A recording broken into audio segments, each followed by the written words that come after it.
The unseen war, Jesus' victory over Satan and your deliverance. The war you were born into did not begin with you, and it will not end with you, yet every breath you take places you directly in its center. Long before nations rose and fell, before swords clashed or empires collapsed, a conflict erupted in realms unseen, a battle that would ripple into every human heart, every whispered temptation, every silent struggle you've ever faced. What if the battles you fight daily are not merely emotional, psychological, or circumstantial, but echoes of an ancient confrontation that still rages for your soul? What if your exhaustion, your doubts, your sudden fears, your unexplainable heaviness are not random at all? And what if Jesus' victory was never just about a cross, but about reclaiming you from a dominion that once claimed authority over the world? From the earliest pages of human history, darkness did not arrive as a monster roaring in the open. It arrived as a whisper, a suggestion, a subtle distortion of truth. The enemy has never needed brute force when deception works far more efficiently. This is why the unseen war is so dangerous, because what you cannot see, you rarely resist. Every lie that tells you you're alone, every voice that says you're unworthy, every thought that urges you to give up is not merely negative thinking, it is strategic warfare aimed at separating you from truth, identity, and purpose. The enemy doesn't just want you to fail, he wants you to forget who you are and who you belong to.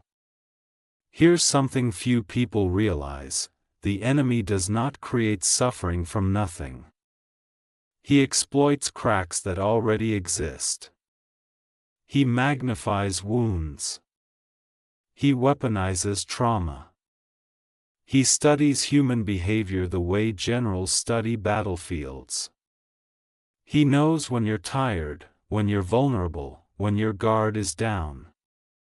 And yet, despite his cunning, he is not all-powerful.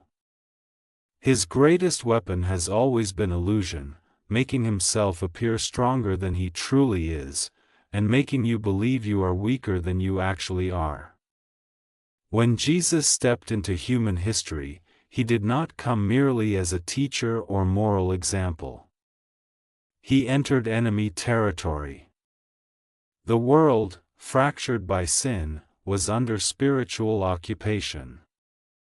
Sickness, oppression, fear, and death were not just physical conditions, they were symptoms of a deeper captivity. Every healing Jesus performed was not just compassion, it was confrontation. Every demon expelled was not spectacle, it was a declaration of authority. Every time Jesus said, "Be free," it sent shockwaves through the unseen realm. Consider this: demons recognized Jesus before people did. While crowds debated who he was, the forces of darkness already knew. They trembled not because of what he said, but because of who he was. This tells us something profound: the unseen world understands authority instantly, while humans often need convincing. And when Jesus stood firm against temptation in the wilderness, he was doing more than resisting personal sin. He was reversing what humanity had failed to do. Where the first humans fell in a garden surrounded by abundance, Jesus stood victorious in a wilderness surrounded by lack. This was not coincidence. It was restoration in motion. The cross itself was not a moment of defeat disguised as victory, it was victory disguised as defeat. Darkness believed it had finally silenced the Son of God. What it did not realize was that the cross was the trap. In surrender, Jesus disarmed the powers that thrived on accusation and guilt. When he absorbed sin, shame lost its legal claim. When he endured death, death lost its authority. This is why the resurrection was not merely miraculous, it was catastrophic for the kingdom of darkness. The very weapon used to intimidate humanity for centuries was rendered powerless. Here's the shocking truth many never hear: the enemy's power today is largely unauthorized. He operates through permission granted by ignorance, fear, and unbelief. He cannot dominate where truth is believed. He cannot remain where light is invited.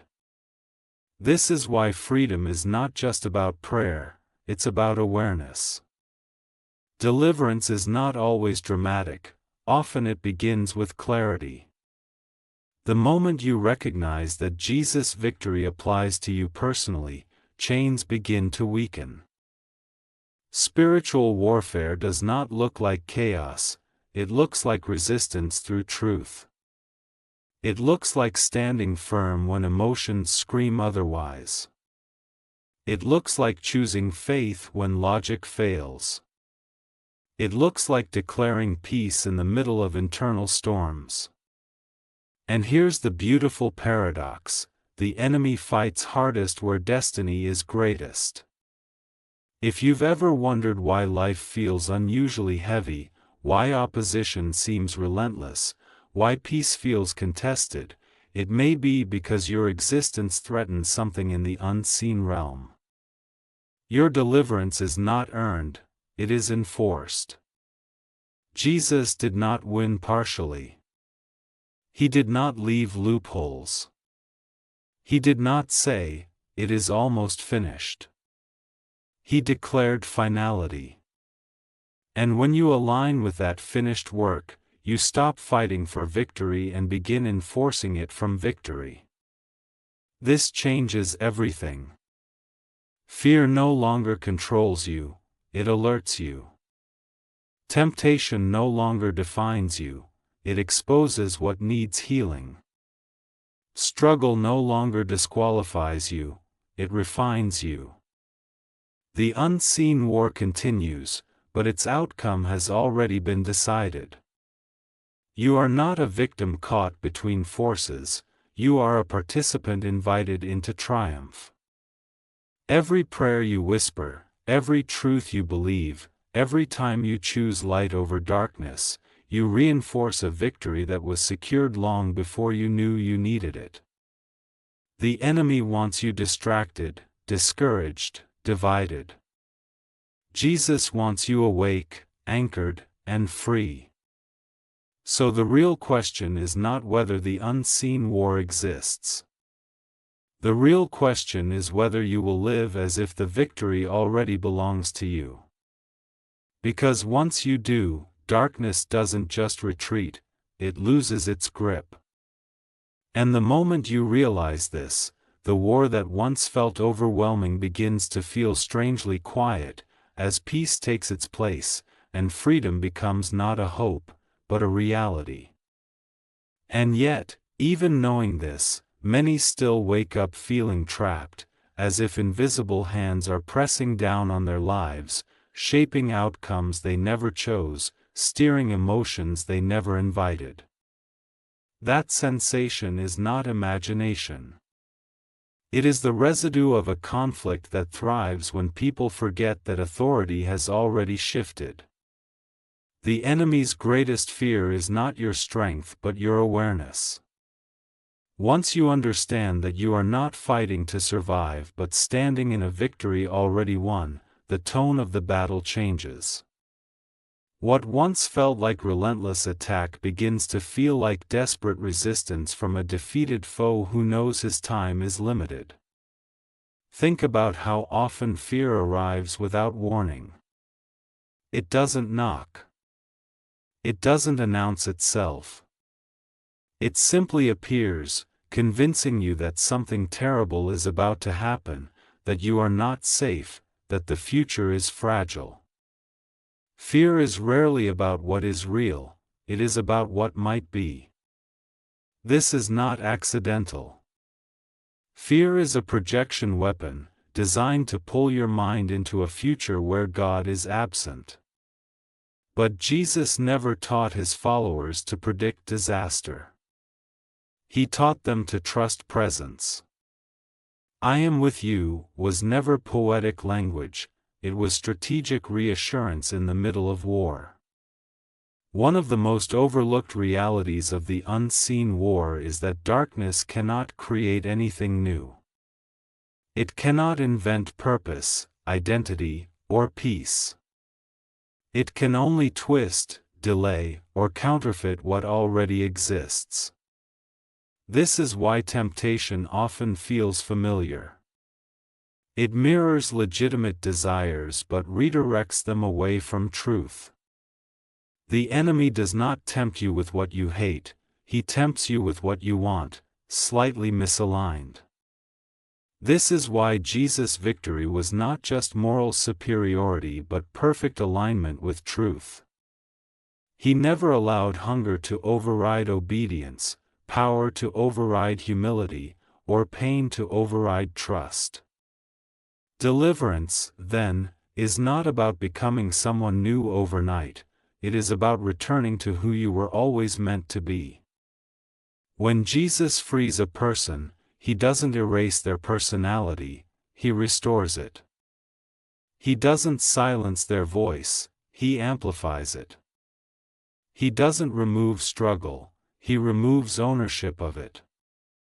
This is why people who encounter true freedom often describe a strange familiarity, as if they are meeting themselves for the first time. There is also something deeply unsettling to darkness about consistency. A believer who stands firm quietly, without drama, without fear, without constant emotional swings, becomes a threat. Chaos feeds on reaction. Peace starves it. This is why spiritual maturity is one of the most underestimated weapons in the unseen war. Not loud declarations, not emotional highs, but steady faith. The kind that doesn't panic when circumstances shift. The kind that refuses to let temporary pain rewrite eternal truth. And here is something rarely spoken aloud. Not every battle feels spiritual while you are in it. Some feel like exhaustion. Some feel like confusion. Some feel like isolation. But isolation is one of the enemy's most effective strategies, because separation distorts perspective. When you are alone too long, lies sound like logic. This is why Jesus never intended believers to walk alone. Community is not optional support, it is strategic defense. Where light gathers, darkness loses ground. The resurrection was not only a moment in history, it was a message sent across realms. It declared that death does not get the final word, that injustice is temporary, that suffering has an expiration date. Every time hope rises in a broken heart, the resurrection echoes again. Every time someone chooses forgiveness over bitterness, the enemy loses territory. Every time someone stands back up after failure, the lie of final defeat is exposed. You may not see angels or hear battles raging, but make no mistake, your choices matter far beyond what you can perceive. Heaven responds to obedience. Darkness reacts to faith. The unseen war is not fought with fists but with alignment. What you believe shapes what you resist. What you accept determines what remains. And what you surrender to God becomes untouchable by the enemy. The most dangerous believer is not the one who never struggles, but the one who struggles and still trusts. Because that person understands something deeper than surface victory. They understand endurance. They understand that faith is not the absence of doubt, but the refusal to let doubt have the final word. Jesus never promised a life without storms, he promised authority within them. So if you feel the pressure, the resistance, the tension in your spirit, do not assume you are losing. Often, it is proof that something within you is advancing. Darkness does not fight what is insignificant. It resists what threatens its influence. And the truth is, your freedom threatens far more than you realize. The unseen war is real, but so is the victory. It is not fragile. It is not fading. It does not depend on your perfection. It rests on what has already been done. And once you stop asking whether you are strong enough and start trusting that He already was, the weight begins to lift. The noise begins to quiet. The fear begins to loosen its grip. Because in the end, this war was never about power alone. It was about authority. And authority was settled the moment the stone rolled away. And when the noise quiets, something unfamiliar often follows: clarity. Not the kind that answers every question, but the kind that steadies the heart. This is usually the moment people misunderstand. They expect fireworks, dramatic sensations, instant perfection. But true victory often feels like calm where chaos once ruled. It feels like restraint where reaction used to live. It feels like a quiet confidence that no longer needs to prove itself. This is how freedom settles in, not as an explosion, but as a return to balance. The unseen war thrives on urgency. Hurry. Panic. Pressure. Make a decision now. React immediately. Defend yourself. Prove your worth. These impulses feel human, but they are not neutral. They pull you out of stillness and into survival mode, where fear speaks louder than truth. This is why moments of stillness are so threatening to darkness. Stillness creates space. And in space, truth has room to surface. That is why silence can feel uncomfortable. It disrupts the flow of distraction that keeps deeper awareness buried. Many never realize that the enemy does not need to convince you that God isn't real. He only needs to convince you that God is distant. Once distance is believed, prayer feels pointless, hope feels naive, and obedience feels costly. But the reality is this: distance is an illusion sustained by distraction. Presence has never left. Even in moments of silence, even in seasons of confusion, even when faith feels thin, presence remains. The unseen war is not fought over God's nearness, but over your awareness of it. There is also a reason shame is such a powerful tool. Shame doesn't just accuse, it isolates. It tells you that your struggle disqualifies you, that your failure defines you, that your past has veto power over your future. But shame collapses in the presence of truth, because truth reveals context. It reveals that growth involves process, that transformation is progressive, and that redemption does not erase history, it redeems it. The cross did not eliminate scars, it redefined them. One of the most liberating realizations in this war is understanding that temptation is not proof of weakness. It is proof of value. No one targets what has no worth. Resistance exists because something precious is being protected. And when you begin to see temptation not as condemnation but as confirmation that your life carries meaning, its power shifts. You stop asking, "What's wrong with me?" and start asking, "What is being challenged in me?" Authority grows through alignment, not intensity. This is why some people shout and see little change, while others speak quietly and environments shift. Authority is recognized in the unseen realm the same way it is recognized in the natural world, through consistency, integrity, and legitimacy. Jesus did not argue with darkness, he commanded it. Not because he was louder, but because he was aligned. And alignment is costly. It requires letting go of identities built on pain. It requires releasing coping mechanisms that once felt like survival. It requires trusting truth even when it contradicts feelings. But alignment is also freeing. Because once you stop fighting to protect false versions of yourself, you gain access to who you truly are. The unseen war also explains something many people struggle to articulate: the sense that life is more than what is visible. That intuition is not accidental. Humans were designed with spiritual awareness. Even those who deny it often feel it in moments of awe, crisis, or silence.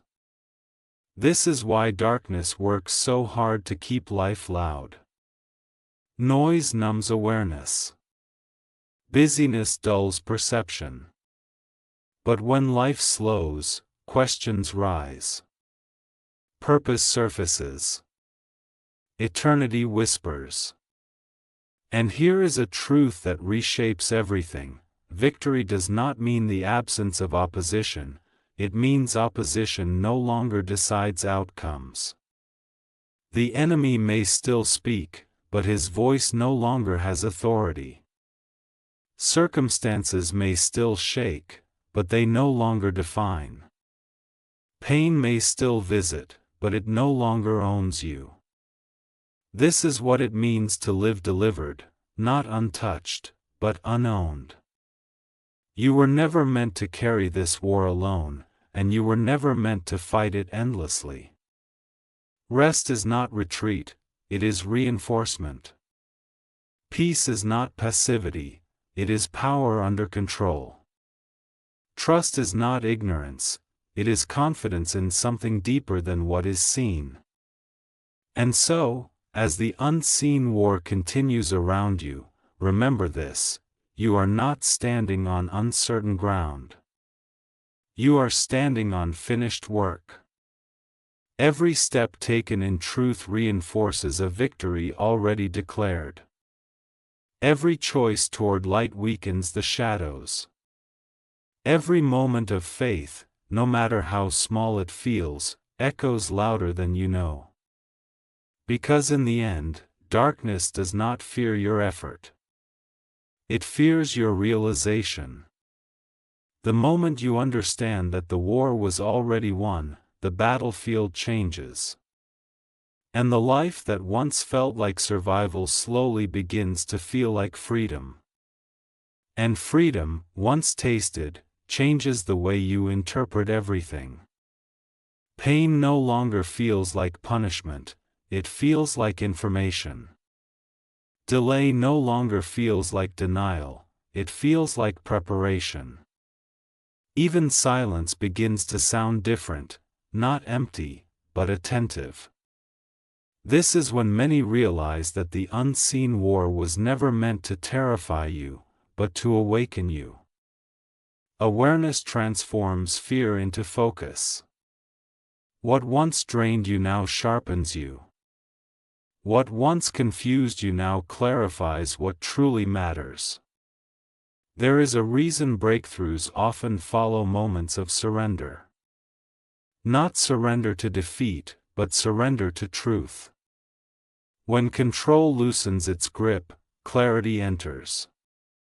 The enemy thrives on control because control keeps you locked in self-reliance, exhausted, reactive, and isolated. Jesus offers something radically different: not control, but trust. And trust dismantles fear at its root, because fear feeds on uncertainty, while trust rests in character. Many people mistake faith for optimism, but faith is deeper than positivity. Faith is allegiance. It is choosing where you stand when circumstances argue otherwise. This is why faith is powerful even when it feels weak. It is not the intensity of belief that moves unseen forces, but the direction of it. A trembling hand reaching toward truth carries more authority than confident words spoken without alignment. The unseen war also explains why healing is sometimes gradual. Freedom is instant in authority, but healing unfolds in layers. Trauma, habits, patterns of thought, these are not removed violently, they are rewired patiently. Darkness wants you to believe that if change is not immediate, it is not real. But growth that lasts often grows quietly. Roots deepen before fruit appears. And in the unseen realm, stability is more dangerous than speed. Another subtle tactic of the enemy is distraction through comparison. Comparison drains identity. It pulls your attention outward and convinces you that someone else's path invalidates your own. But destiny is not mass-produced. Your calling does not compete, it complements. When you stop measuring your life against others, you reclaim focus. And focus is powerful, because what you consistently give attention to begins to shape your inner world. Even doubt has a role in this war, not as an enemy, but as a doorway. Doubt asks questions. Fear makes conclusions. Doubt can lead you deeper if you let it push you toward truth rather than away from it. Jesus never rebuked honest questions, he addressed hardened resistance. The unseen war is not threatened by curiosity, it is threatened by sincerity. As you grow, you may notice something unsettling yet liberating. Some battles simply stop appearing. Not because you became invisible, but because you became immovable. The enemy does not waste resources where access is denied. Peace becomes a perimeter. Truth becomes a shield. And identity becomes a fortress. This is why remembering matters. Forgetfulness is dangerous. When people forget what they've been delivered from, they begin to negotiate with what once enslaved them. Gratitude is not just emotional health, it is spiritual grounding. It anchors you in reality. It reminds you that the story has already shifted, that the chains really did fall, even if scars remain. And perhaps the most profound shift happens here, when you stop asking why the war exists and start asking what it is shaping in you. Courage does not emerge without resistance. Wisdom does not form without tension. Authority does not develop without testing. The unseen war refines as much as it resists. So when life presses in, do not rush to escape the moment. Ask what is being strengthened. Ask what is being revealed. Ask what truth is being anchored deeper than before. Because nothing faced in alignment with truth is wasted. You were never meant to be consumed by this war. You were meant to be trained by it. And as you continue forward, step by step, belief by belief, you begin to realize something extraordinary. The battle that once felt external has become internal, and the victory that once felt distant now lives within reach. Not because the enemy disappeared, but because his voice no longer defines the narrative. And in that realization, freedom stops feeling like a destination and starts feeling like a way of life. And when freedom becomes a way of life, even the smallest moments begin to carry weight. Ordinary decisions take on quiet significance. Choosing patience over anger.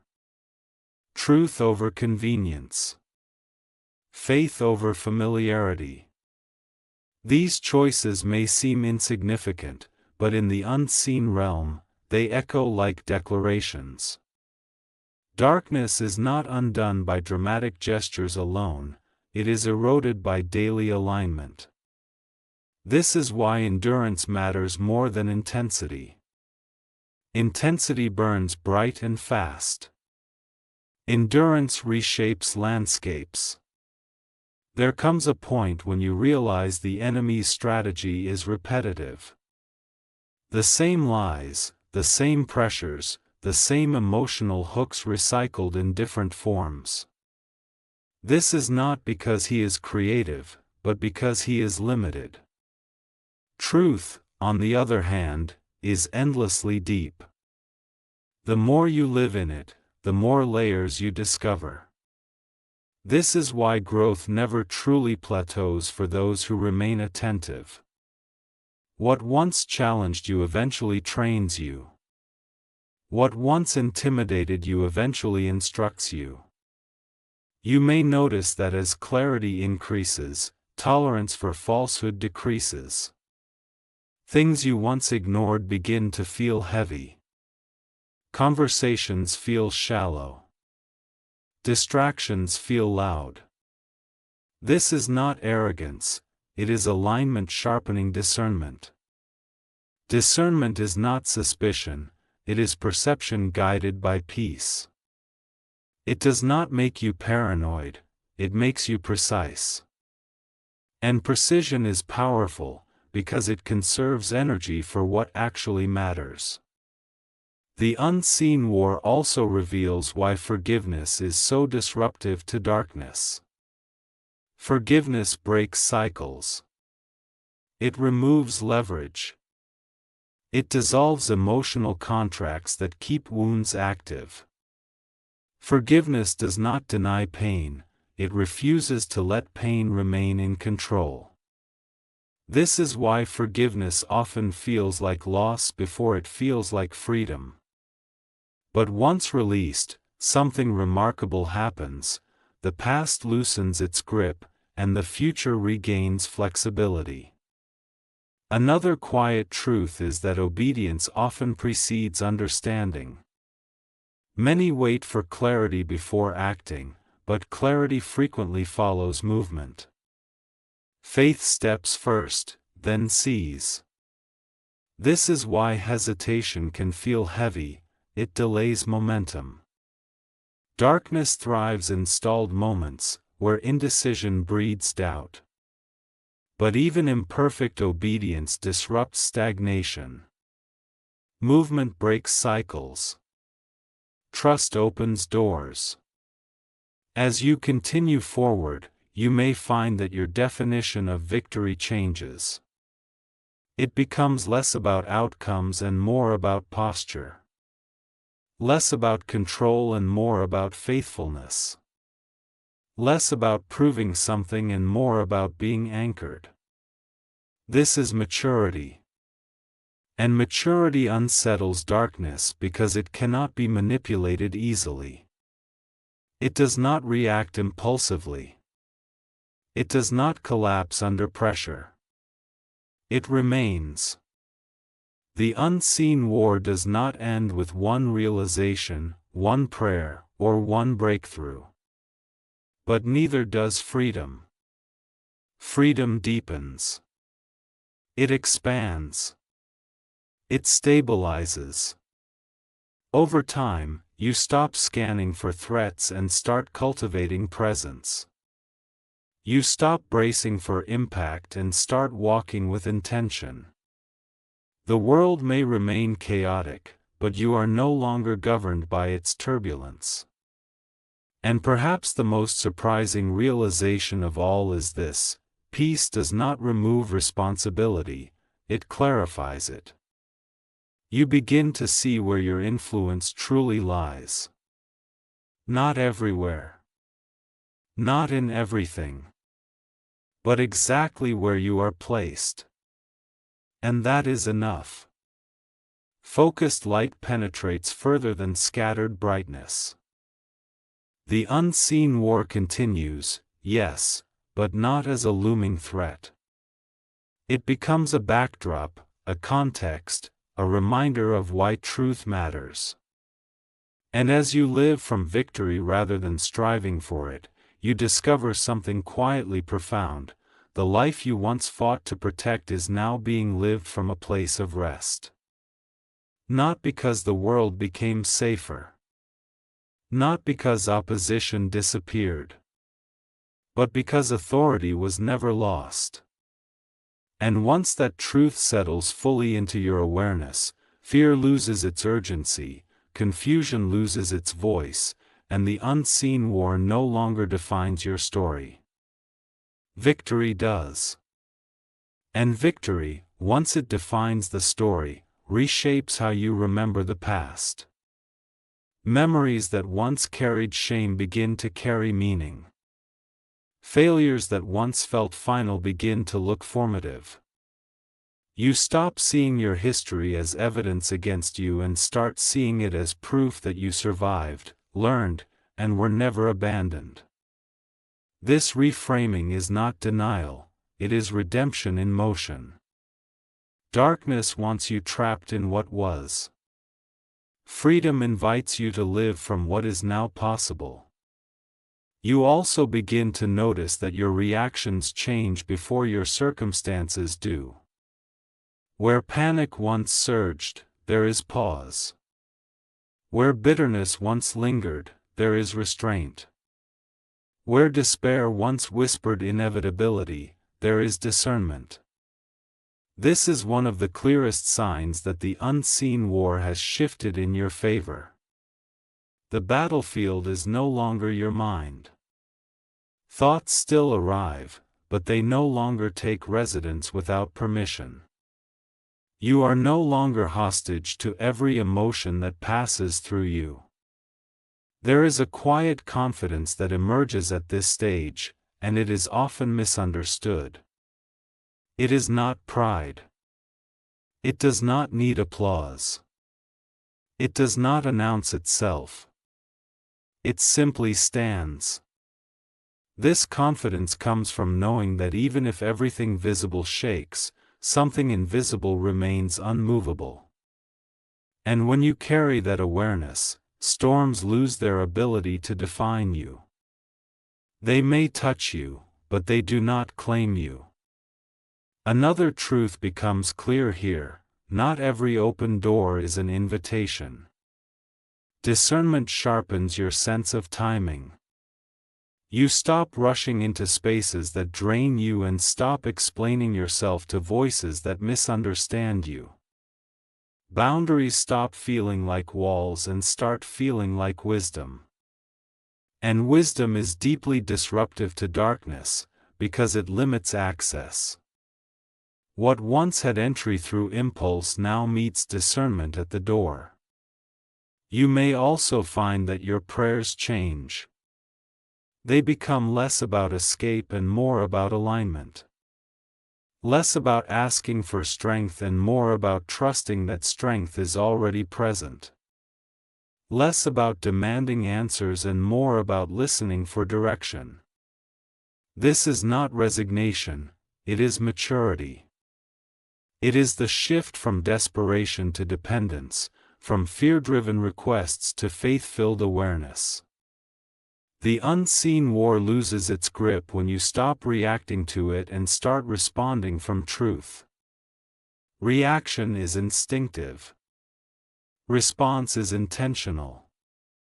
Reaction is fueled by emotion. Response is guided by conviction. This is why moments of pause are so powerful. In pause, you choose who leads, fear or faith, memory or hope, impulse or wisdom. Over time, something else happens. You begin to recognize when peace leaves the room. Not as condemnation, but as information. Peace becomes a compass. When it fades, you know alignment has shifted. This awareness does not trap you in anxiety, it invites recalibration. And recalibration keeps you grounded, centered, and free. You also start to understand that your life is not just about your own freedom. Freedom multiplies. It influences environments. It calms chaos in others. It brings clarity into confusion without saying a word. This is why your growth matters beyond you. Every step you take toward truth creates space for others to breathe. Darkness hates this ripple effect, because it cannot contain it. The unseen war, then, is not something you eventually escape, it is something you outgrow. Not because it ends, but because it loses relevance. Like a noise that once demanded attention but now fades into the background, powerless to interrupt your focus. Your attention becomes disciplined. Your heart becomes anchored. Your faith becomes lived, not just believed. And in this place, you realize something quietly astonishing: you are no longer waiting for freedom. You are walking in it. Not perfectly. Not without resistance. But authentically. Grounded. Awake. The war that once defined your fears now sharpens your purpose. The darkness that once intimidated you now exposes its own limits. And the victory that once felt distant now feels woven into your everyday life. Not as a concept. Not as a promise. But as a reality you carry forward, step by step, breath by breath, fully aware that what was unseen is no longer unknown, and what once threatened you no longer owns you. And as this awareness settles fully into you, something gentle yet powerful takes place. The urgency to prove fades. The fear of missing out dissolves. The pressure to be perfect releases its grip. What remains is presence, the ability to be fully here, fully grounded, fully alive. This is where faith stops being an idea you hold and becomes a posture you live from. You no longer chase meaning, meaning meets you in ordinary moments. In quiet mornings. In difficult conversations. In small acts of courage no one applauds but heaven notices. You begin to understand that the unseen war never robbed you of purpose, it revealed it.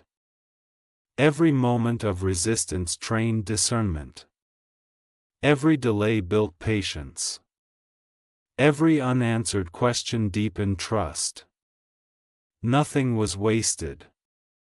Even the battles you thought broke you were shaping the strength you now stand on. And this is the beauty of Jesus' victory: it doesn't just rescue you from darkness, it teaches you how to walk in light without fear of losing it. Peace no longer feels fragile. Joy no longer feels conditional. Hope no longer depends on circumstances lining up perfectly. You learn to breathe again, not because life stopped being hard, but because it stopped being hopeless. And when challenges come, they no longer ask, "Will you survive?" They ask, "Will you trust what you already know is true?" This is the place where faith becomes contagious. Not because you preach louder, but because you live steadier. People sense it. They feel it. They wonder how you remain calm when things shake, hopeful when things delay, grounded when things feel uncertain. And without even realizing it, you become a quiet testimony that the unseen war does not have the final word. Because the final word was spoken long ago. Freedom. Life. Victory. And if this message stirred something in you, if it brought clarity, peace, or even the courage to keep going, then let this moment matter. Let it ripple.